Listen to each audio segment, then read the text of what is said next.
Nanood ang TNT ng Game 7, kasama sina Manny V. Pangilinan at Vargas sa opisina ng PLDT. Nagtipon-tipon ang buong koponan ng TNT Tropang 5G, upang panoorin ang sagupaan ng Game 7, sa pagitan ng San Miguel at Barangay Ginebra, matapos makipagkita kay team owner Manny V. Pangilinan.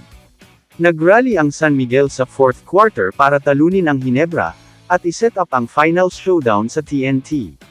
Nauna nang nasecure ng TNT ang kanilang finals berth nang talunin ang rain or shine sa 6 na laro, at naghahangad ng Grand Slam ngayong season. Binigyang diin ni Coach Chot Reyes ang pagtutok sa paghahanda, at pagpaplano para sa nalalapit na Best of 7 series. Ang buong TNT Tropang 5G, ay nasa kanilang war room at pinanood kung paano naganap ang do-or-die battle, sa pagitan ng San Miguel at Barangay Ginebra.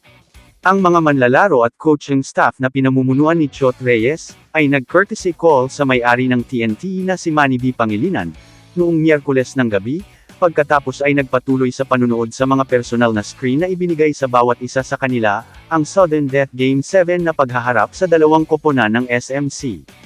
Nagsimula ang San Miguel ng malaking fourth quarter rally, para upakin ang Barangay Ginebra, at iset up ang championship showdown sa Tropang 5G, sa season-ending PBA Philippine Cup.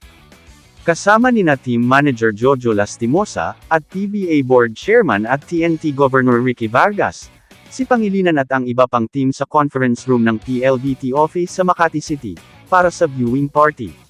Nasungkit ng TNT ang unang finals berth matapos tapusin ang rain or shine sa 6 na laro, sa sarili nilang semifinal series, kabilang ang close-out win sa Game 6.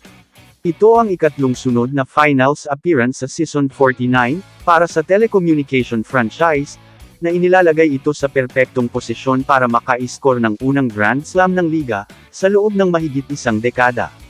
2 beses tinalo ng TNT ang Barangay Ginebra sa title series ng Governor's Cup at Commissioner's Cup, ayon sa pagkakasunod, at makakalaban ngayon ang number 1 seed, na San Miguel sa Best of 7 title series. Ang Beermen ay nagwagi, salamat sa malaking bahagi ng dalawang sikat na Death 5, na nangibabaw sa liga sa nakalipas na dekada. Bagamat naabala pa rin ng calf at hamstring injuries, gumawa si Fajardo ng double-double na 21 puntos at 19 rebounds. Ang 8-time most valuable player, ay mayroon ding 3 assist, 1 steal at 2 block. Nagtagumpay ang panunood sa isang courtesy call kasama ang may-ari ng team na si Manny V. Pangilinan. Maaaring kumpletuhin ng Tropang 5G ang Golden Treble ngayong season, pagkatapos ding masakop ang Governors at Commissioners Cup. Ngunit iginiit ni Coach Chot Reyes, at ng iba pang koponan na hindi talaga nila iyon iniisip. Kamusta mga idol? Sports Zone PH, para sa sports news and update. Kung bago ka pa lamang dito sa channel ko, pindutin mo na ang subscribe button at notification bell, para lagi kang update sa mga sports news.